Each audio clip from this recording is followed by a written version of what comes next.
morning. It's great to see you today. One of the things that the lockdown did for us and did to us is that we learned to live in isolation. And for a large part of those 2 years, we lived by ourselves in our homes. And I want to share a word with you today called Blindspot. One of the things that happened to us over those years, and it was quite remarkable to see people who weren't doing housework started to do housework. We were in lockdown, we were in our homes. The maids couldn't come, domestics couldn't come, we started to do things. People started to bake bread and rolls in their houses. How many of you know? Yes. Some people started to cut their own hair. And that wasn't, of course, me, because there's not much to cut, but that's another story. But some of us began to cut our own hair and do our own chores. And really, lockdown isolated us and caused us to learn to live in isolation. And we learned to be separate. We learned how to do things by ourselves. But I noticed that now, a year after that, there still seems to be this pervasive culture amongst us that we have learned how to live separately or independently. Now, independence is not a bad thing. We teach our children how to be independent because we don't want them to live with us for the rest of our lives. We need some space. But we want to teach them how to live an independent life, how to tie your own shoelaces, baby, how to put your own clothes on, how to eat by yourself. We want our children to grow progressively independent. But the kind of independence that the Great Reset brought us into is that it's not just independence in a positive way, but it's what I would call the spirit of independence. The spirit of independence has inflicted our culture. The spirit of independence says, I don't need you.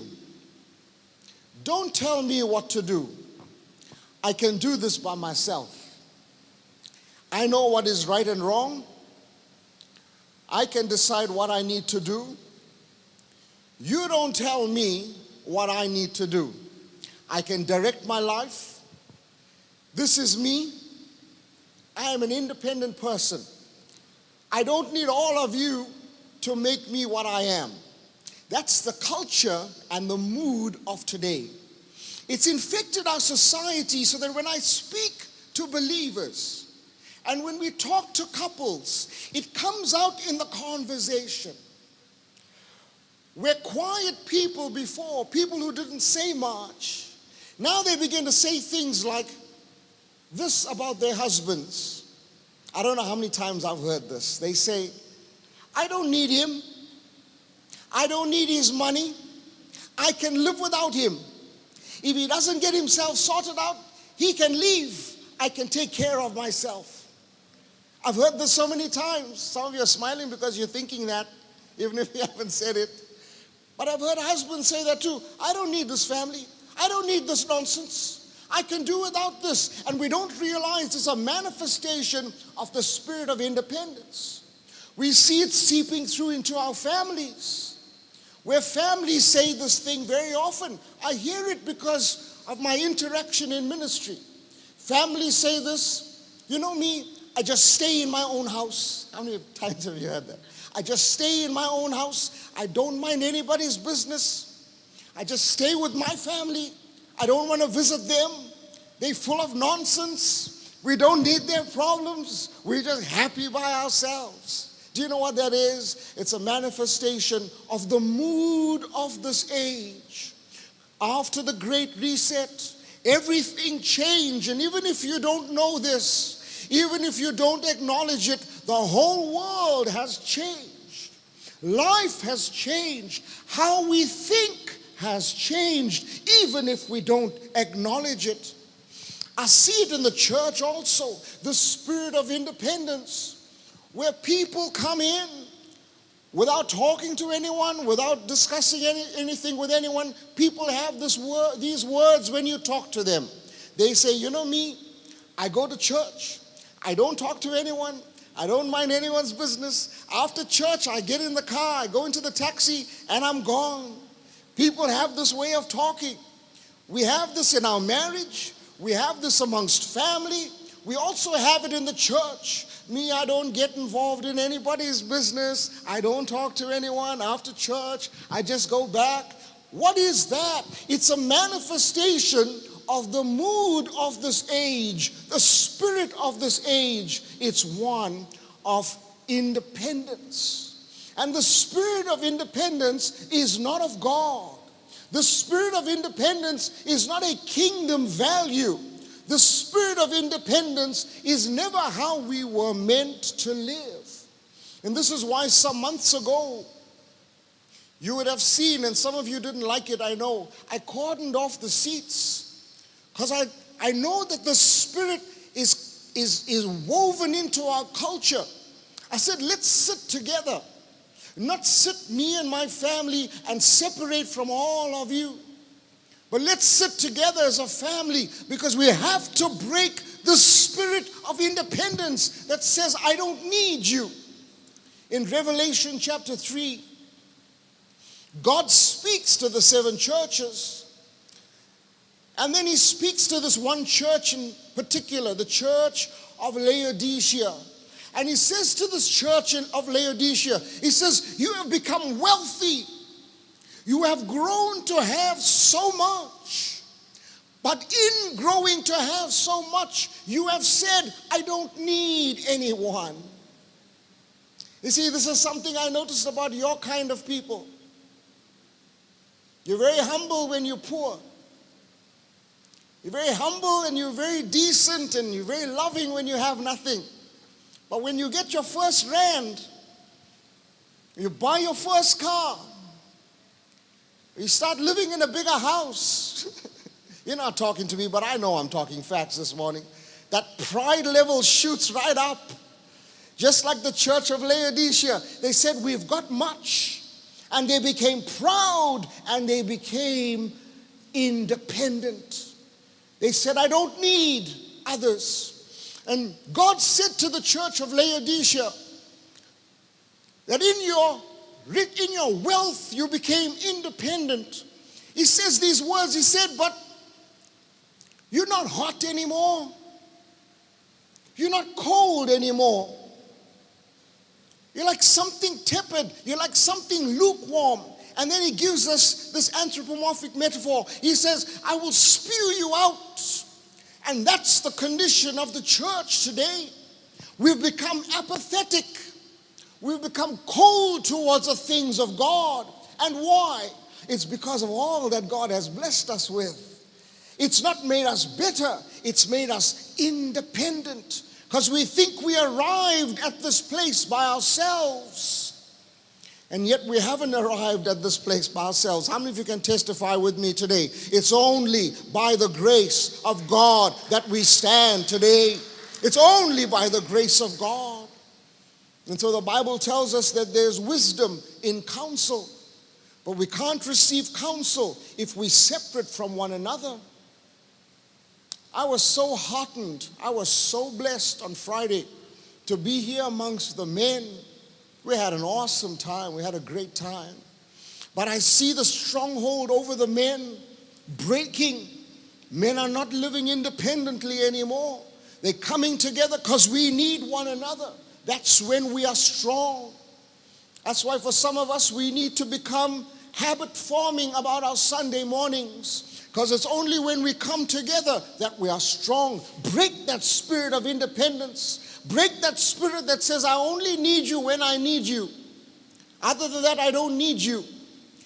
We're supposed to be building koinonia, fellowship, oneness. Break that spirit in your home. Wives, watch what you say. Stop saying, I don't need you.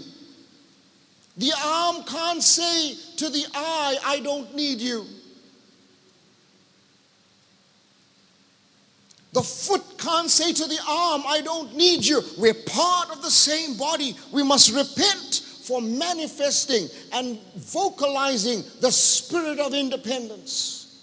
It must break, and it starts with the church. It starts in the house of God, that we don't speak in terms of arrogance. We don't speak in terms of, I don't need you. If one of us is going through a problem, guess what? All of us must embrace that person, because we're all dealing with it. I want to talk to you this morning from 1 Samuel chapter 1, 2, 3, and 4, but I'm not going to be that long. I'm just going to give you the highlights of the message today. But one of the things 1 Samuel is important about is the man Eli. I don't know if he told the truth, but his name was Eli.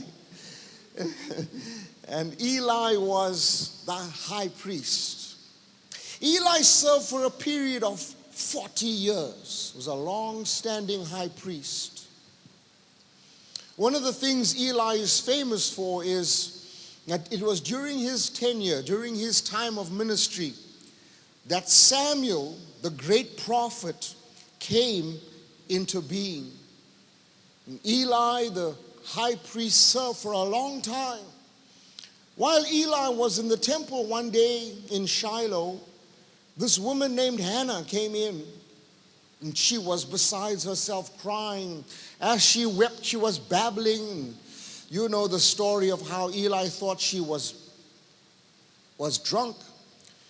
But she began to pray, and she said, no, my Lord, I'm praying for a baby.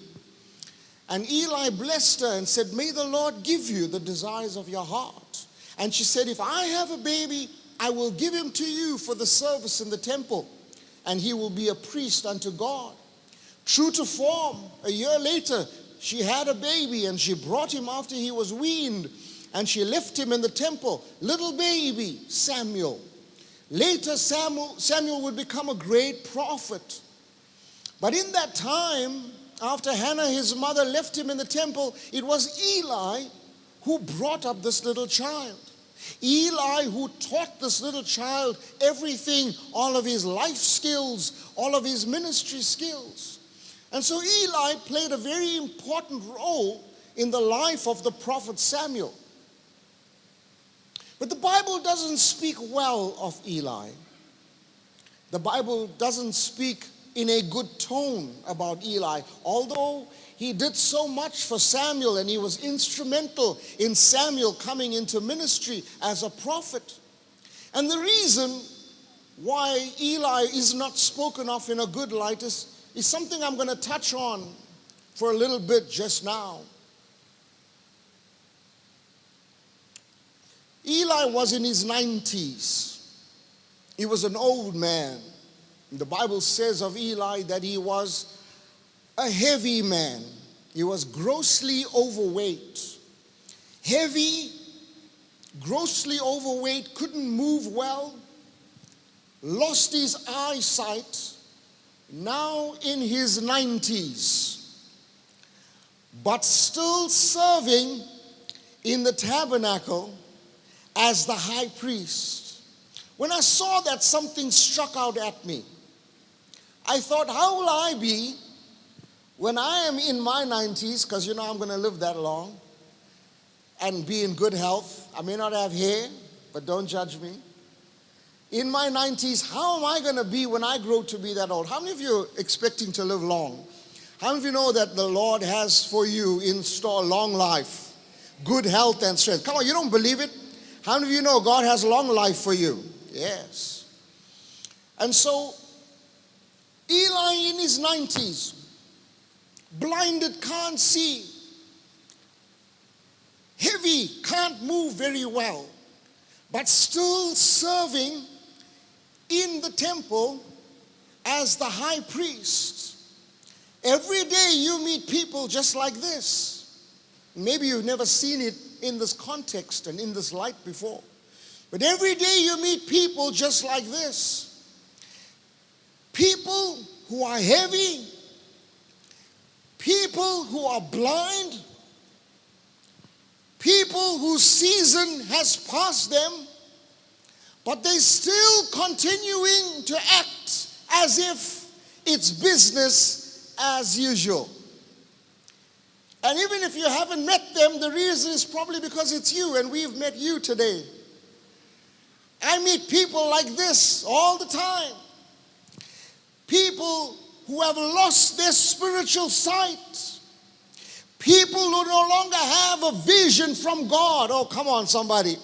People who've lost their way, but they're still bumbling through the tabernacle, knocking things over, tripping over things, can't seem to acknowledge that they've lost their sight and lost their way in life, but still continuing with business as usual. The church is in the greatest state of denial it has ever been in. Because we talk about Pentecost, but our services are dry. We talk about the good old days, but the good old days are gone. We're talking about a previous expectation. Somewhere along the line, sight has been lost. Even if you don't say amen, I know I'm preaching a proper word for this morning. It's okay.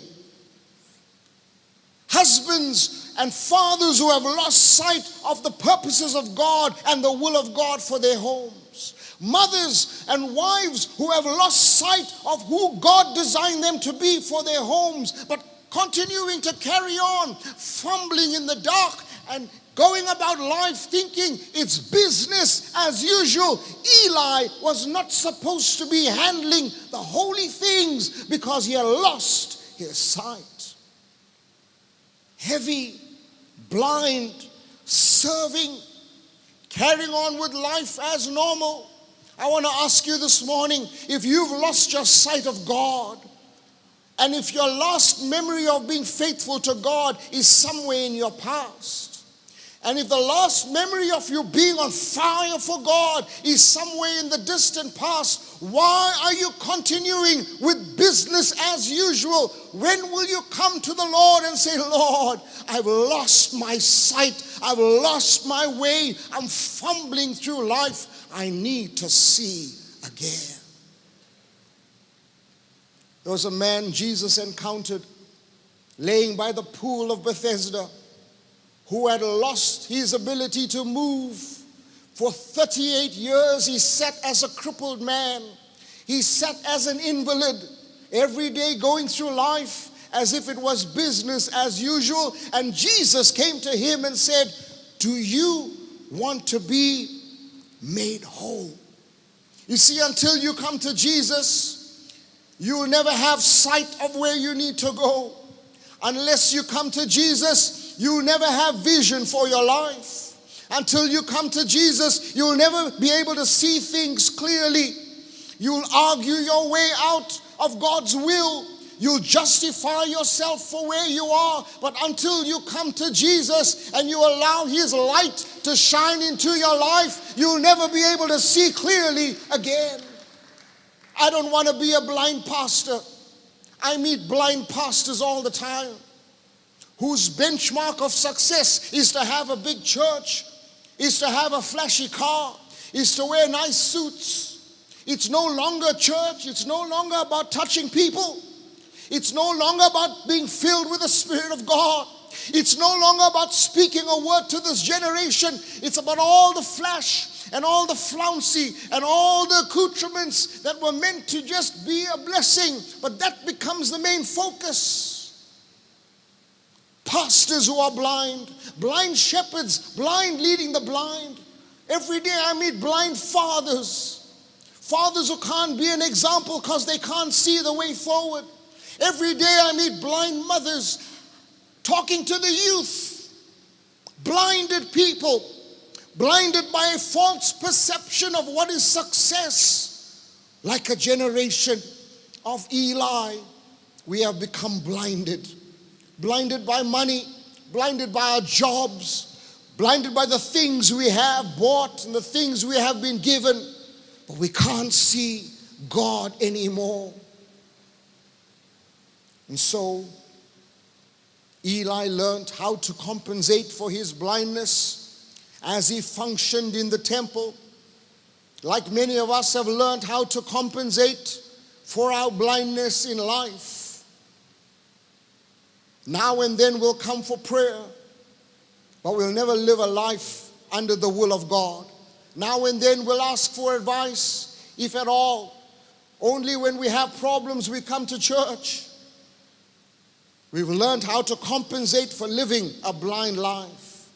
Are you there right now where you feel like you're feeling your way through life? You don't know what tomorrow holds. There's no vision of what God has in store for you. Isn't it time you came to the point of acknowledging, I am blind. I need God to deliver me and give me back my sight.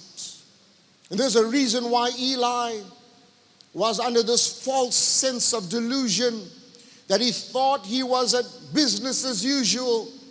It's because Eli had no peers. Eli had no one that could talk to him and tell him, Eli, you're blind. Eli, you shouldn't be handling the holy things. Eli had no one speaking into his life. I hear this so often from people I speak to because of ministry. Don't tell me what to do. You don't know what's best for me. Don't you think that I need to hear from you? I know what I need to do. It's that old spirit of independence that is separating husbands and wives, that is separating children from their parents, that is separating churches, and things are falling apart in society because of the spirit of independence. Look what it did to Eli. It led to his demise, a blind man serving as if he had sight.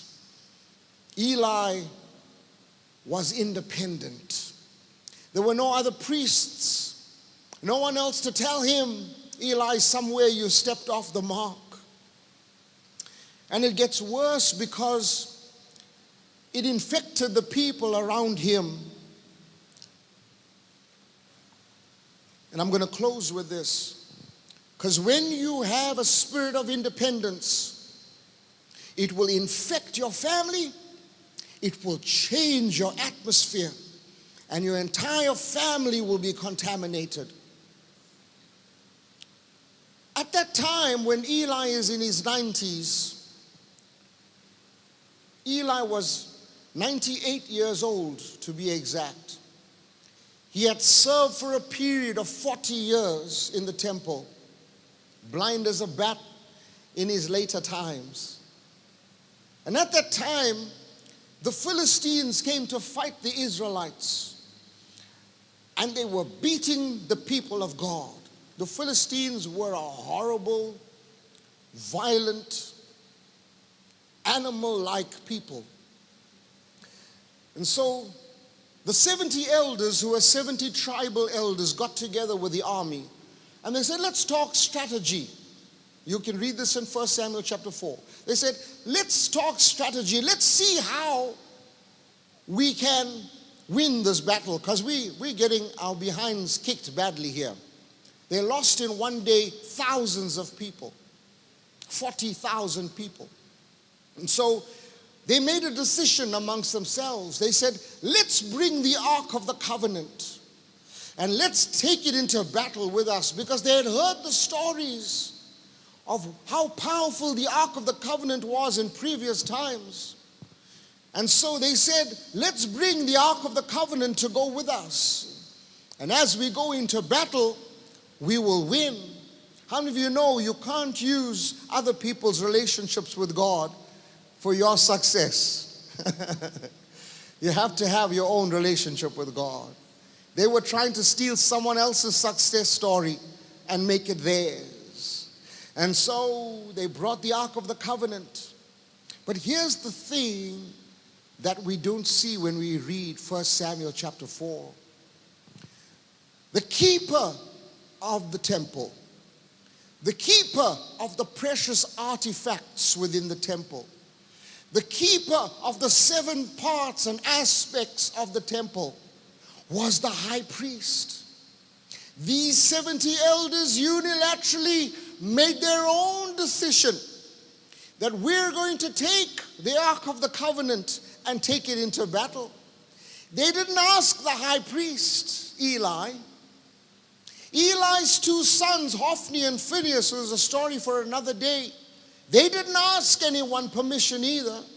They came and everyone just took the most holy artifact, the Ark of the Covenant, and they went into battle. I don't know if you saw it already, but just like Eli had become independent, doing his own thing, no consultation, so too the 70 tribal elders, they also started to do their own thing. Whereas Eli is the keeper of the ark, they did their own thing. You see, don't think you can be a father and have an independent spirit. Don't think it won't affect your children. Don't think you can be a mother, be arrogant, don't listen, and a wife, and don't listen to instruction. Do your own thing, be independent. Don't think it won't affect the culture of your family. Eli's fault, Eli's failure became the people's failure. And they took the ark, the most holy thing, the place where God would appear between the cherubs and speak to his people. They took that as an object of war. They took it into fight in a profane place. And as they took it into battle, the Philistines, the army overtook and overthrew the Israelite people, and they captured the ark and they took it away. It was the most horrible day in the history of the people of Shiloh, as the ark is taken away. A messenger came back to Shiloh, and there he told Eli the high priest the news of what had just happened. He said, Eli, the Ark of the Covenant, the most beloved, precious thing that came from God himself, has been taken by the Philistines. Eli, the Bible says, heavy, grossly overweight, blind, sitting on his chair outside his house, when he heard that the Philistines had captured the ark, his heart sank, because he could never have gotten more low than he could have gotten in that moment. And the Bible says he fell backwards in his chair, snapped his neck, and he died. That is the consequence of living an independent life. That is the consequence of every man of God, every person of God, every father, every mother who says in his heart, I don't need anyone. I can do without you. I only need you when I need you. Other than that, stay out of my life, stay out of my business. That is the result of everyone who has the spirit of independence. I don't love you because of what I can get out of you. I love you because I love you. I love you because the love of the Lord is in me. I can't help but love you. I don't only have you in my life because you fulfill a need in my heart. And at that moment, when the messenger gave that word, Eli fell back and he died. Eli's son's wife, Eli's daughter-in-law, she went into preterm labor, shocked by everything that had happened. Just hearing news that the ark has been stolen, hearing that her husband had fallen in battle, he had died, was slain. She gave birth to a baby, and she named that baby Ichabod. Kabod means glory in the Hebrew, kabod. Ichabod means the glory has left, has departed. The glory is no longer with us. For the Ark of the Covenant was the place of glory where God would appear. It had departed. I want to close with this as I ask you this question. Has the glory departed from you? Far before the ark left the temple in Shiloh, The presence of God lifted because Eli was operating in the flesh, carrying on with business as usual, not acknowledging that we have gone through a great reset, living in the past, living in hopes that never came to fruition, living in pipe dreams. Are you walking about in darkness like Eli, thinking it's business as usual, but you're bumbling your way through life? You're hurting people in the process because you have no sight, not acknowledging where you're deficient, not acknowledging where you're blind, not acknowledging where you've missed God, and God is someone in your past. Being on fire for God is someplace in your history. Operating with business as usual. And if that is you this morning, then may this be also the morning where you come back to sight, and where God restores your sight back, and you say, God, I'm coming back to right standing with you. The message I'm preaching this morning is called Blind Spot. Eli had a blind spot. He couldn't see what everyone else could see. He couldn't acknowledge what everyone else was telling him, because the spirit of independence made him feel, I've got it together. You can't tell me what I need to do. Blind spot. My son drives so well. We were telling him the other day, Tanner, your driving is so excellent. Maybe it has to do with the teacher you had, but he drives so well. And I remember taking him, and after he has been through the driving school, driving education, I took him as an instructor on the road, and we did some parking. And as a driver, to take someone on a driving lesson is not an easy thing to do. I even feel like I'm in that driving school instructor mode when my wife is driving. I'm like, just watch for that. She says, I've got my license. I'm a driver also. So I take Tanner as he's going along the road, and as we're turning in, does it happen to you also? As we're turning into another road, like Tanner, blind spot. Because when you're turning, there's a mirror there that shows you what's behind. There's a mirror there that shows you what's on your left. There's a mirror there that shows you what's on the right behind. There's a big windscreen that shows you what's in front. But nobody shows you here in your blind spot where you can't see, because you're looking like this.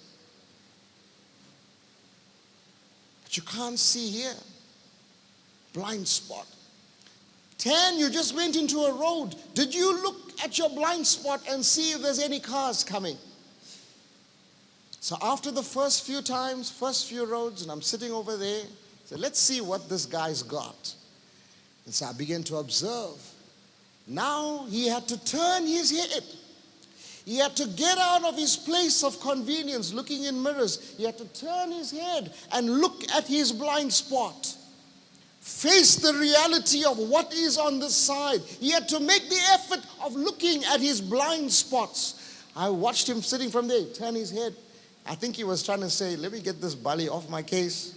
Let me just show him that I'm looking, right? And look, he'd turn his head, look, and then he would make the turn. And that's what I'm asking you to do this week. Make the effort to look beyond what you can see. Make the effort to look at your blind spot and say, God, I missed it here. God, I'm not making the effort here. God, I come to church now and then when it's convenient for me. God, I relate to somebody because I need them, not because I love them. God says, fix it, because a day is coming when you too are going to be too far gone down the line like Eli, and no preacher, no intercessor, no TV evangelist is going to be able to reach out to you and pull you back. Don't wait for the day of Ichabod. Today, while it is your chance, return unto God. Be right with God. Don't become independent of God. Don't have the attitude in your heart, I'm young, I can make it, I don't need anyone. One day you will be 98 like Eli, thinking you still got your act together, still thinking you're still cool with the girls. 98 years old man, blind as a bat, sitting on your chair, coming to a point of Ichabod, blind spot. I want to offer a word of prayer today.